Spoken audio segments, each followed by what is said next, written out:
The presidency has criticized former President Olusegun Obasanjo over comments he made on Monday, where he said African countries should do away with what he termed Western liberal democracy, which has not worked for the continent. While giving a keynote address at a two-day forum in Abeokuta, Ogun State, the president had said Africa should adopt its own kind of democracy, which he called Afro-democracy, as the Western liberal democracy does not take into account the continent's history, culture, and tradition. He added that the borrowed style of democracy had failed in Africa because it did not consider the views of the majority of the people. But the presidency blamed the former leader for a poorly copied model during his tenure as military head of state and democratically elected president.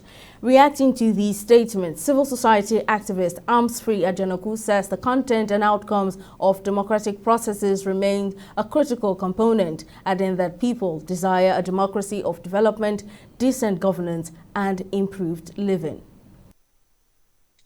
So whether it is Western democracy or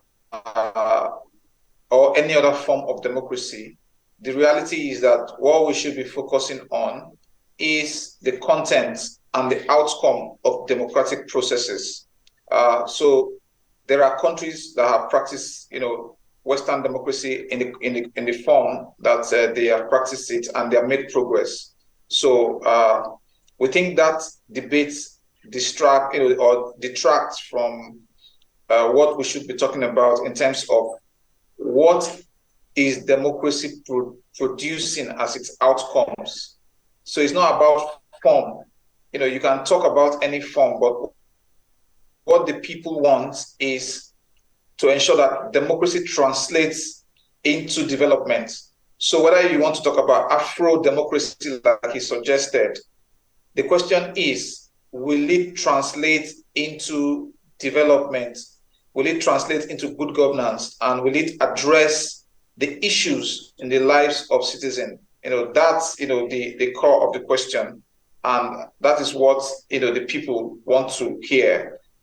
They want to hear about how the system will translate into better lives for them, and not whether it is in a particular form or the other. If you look at the current administration, the question is, what are the clear steps it has taken to advance the welfare and the well-being of the Nigerian people using democracy as a vehicle?